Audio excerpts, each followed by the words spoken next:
कहानी की शुरू में एक ग्रुप एक गाड़ी में तेजी से जा रहा है। ये सब लोग एक बर्थडे पार्टी में शिरकत के लिए अपने घर से खुशी खुशी निकले हैं। वो अपनी मस्ती में मगन होते हैं कि अचानक उनकी कार का पिछला पहिया चलते चलते खुद बहुत पड़ जाता है। गाड़ी की रफ्तार तेज होने की वजह से वो लहराती हुए रुक जाती है, जिसकी वजह से ये लोग डर जाते हैं। गाड़ी से एक एक करके सब लोग उतरने लगते हैं। इस ग्रुप में 3 लड़के और 3 लड़कियां हैं। लड़कों के नाम जेप, एरिक और टॉड है, जबकि लड़कियों के नाम सारा, जोडी और कैरन है। टॉड और सारा एक दूसरे के साथ रिश्ते में हैं और जल्द ही शादी करने वाले हैं। ये सब लोग यहाँ बिल्कुल अकेले हैं, क्योंकि ये सुनसान सड़क एक छोटे से गांव की तरफ जाती है, जिसकी वजह से दिन भर में यहाँ से बहुत कम गाड़ियाँ गुजरती है और इन लोगों को भी काफी देर से कोई गाड़ी दिखाई नहीं दी। उनके पास एक एक्स्ट्रा टायर मौजूद होता है, जिसे सब लड़के मिलकर लगाने लगते हैं। दूसरी तरफ सारा सबके साथ सेल्फी लेकर सोशल मीडिया पर अपलोड करने की कोशिश करती है, लेकिन उसे नेटवर्क नहीं मिलता, जिसकी वजह से वो सिग्नल ढूंढने के लिए आसपास घूमने लगती है। कुछ दूर जाने पर उसे नेटवर्क मिल जाती है।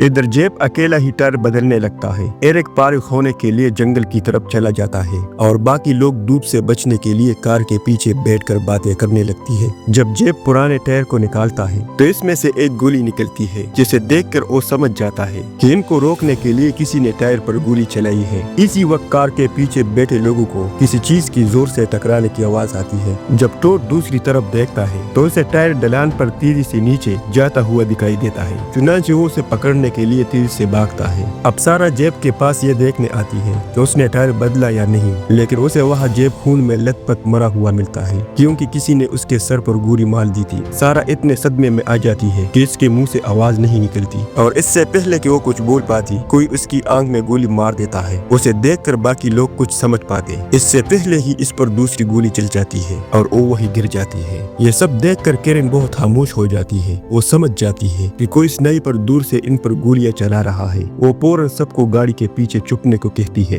लेकिन तभी इन पर अंधाधुंध गोलियां चलने लगती है और टॉड के कंधे पर गोली लग जाती है। एरिक इस बात को समझ जाता है और गाड़ी की तरफ भागने की कोशिश करता है, लेकिन गोलियों की बुछार की वजह से वो एक दरख्त के पीछे छुप जाता है। उनको कुछ समझ नहीं आ रहा कि इनके साथ क्या हो रहा है, क्योंकि उनके 2 दोस्त मारे जा चुके हैं। सवाल यह है कि इन पर गोली कौन, क्यों और कहां से चला रहा है। कैरन एक मिलिट्री फैमिली से है। वो धीरे धीरे अंदाजा लगाती है कि किसी स्नाइपर ने अपनी राइफल पर साइलेंसर लगाकर उनके टायर पर गोली मारी थी, ताकि उन्हें पता न चल सके और न ही इसकी लोकेशन मालूम हो। पर अब उसने साइलेंसर हटा दिया है, जिससे गोलियों की आवाज और शिद्दत में बढ़ गई है। अब एरिक भी उनके पास नहीं आ सकता, क्योंकि जैसे ही वो हिलेगा उस पर गोली चल जाएगी। अब उन्हें अपनी जान बचाने के लिए कुछ करना पड़ेगा। तभी टॉड को सारा की आवाज आती है, जो अभी जिंदा थी। टॉड उसे बचाने जाता है, लेकिन कैरन और जोडी उसे रोक लेती है। तभी सारा उनकी आंखों के सामने दम तोड़ देती है। कैरन समझ जाती है कि वो कार के पीछे महफूज है और बाहर निकलते ही गोलियां बरसेगी। एरिक मशवरा देता है कि वो सब एक साथ जंगल की तरफ भागे, ताकि किसी एक को गोली लगे तो बाकी बच जाए। लेकिन कैरन कहती है कि ये आइडिया बेकार है, क्योंकि जो चलती गाड़ी के पहिए पर गोली मार सकता है, वो भागते हुए लोगों के सर पर भी गोली मार सकता है। कैरन को याद आता है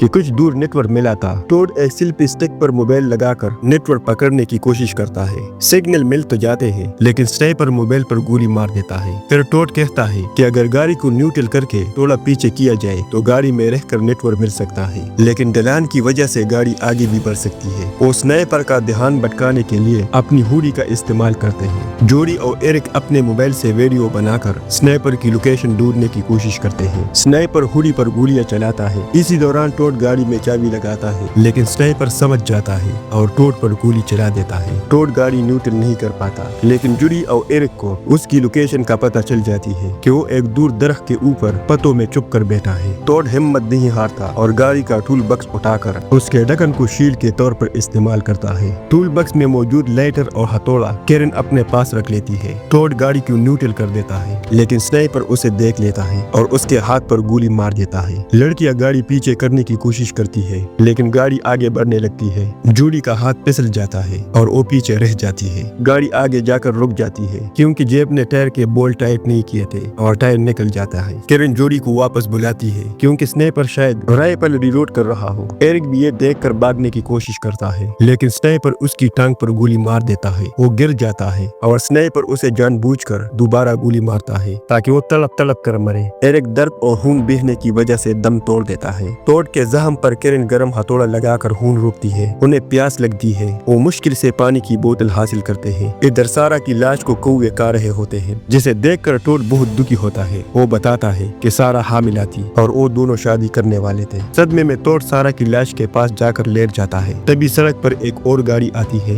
जिसमें मियाँ बीवी और उनकी छोटी बेटी है। स्नाइपर इस औरत को गोली मार देता है। गाड़ी टकराकर पलट जाती है। स्नाइपर इस औरत को और इस शोहर को गाड़ी का गैस टैंकर से उड़ाकर और फिर इस मासूम बच्ची को भी बेरहमी से मार देता है। किरण और जूडी ये देखकर टूट जाती है। किरण को एक आइडिया आता है कि अंधेरा होने पर धुआं करके वो वहाँ से भाग सकती है। वो गाड़ी की सीटों, टायरों और फ्यूल का इस्तेमाल करके आग लगा देती है, जिससे शायद धुआं उठता है। तभी वहाँ पुलिस आ जाती है, लेकिन स्नाइपर पुलिस वालों को भी एक एक करके मार देता है। किरण धुएं की ओर में भागती है, लेकिन धुआं खत्म होते ही स्नाइपर उसे सर में गोली मार देता है। अब सिर्फ जूडी बाकी बची है। जूडी गुस्से और इंतकाम की आग में पुलिस की गाड़ी में बैठती है और पूरी रफ्तार से उसे दरख्त से टकराती है, जिस पर स्नाइपर बैठा होता है। स्नाइपर नीचे लटक जाता है और फिर जमीन पर गिरता है। जूडी जख्मी होने के बावजूद उसकी राइफल उठाती है और इस पर गोलियां चलाती है। जब गोलियां खत्म हो जाती है तो राइफल को उल्टा करके उससे स्नाइपर का चेहरा कुचल देती है, यहाँ तक कि वो मर जाए। जूडी देखती है कि उसकी राइफल पर बहुत से निशान बने हुए हैं, जो इन मासूम लोगों की तादाद है जिन्हें उसने मारा है। जूडी आखिरी बार जोर से इस पर वार करती है, लेकिन इस झटके से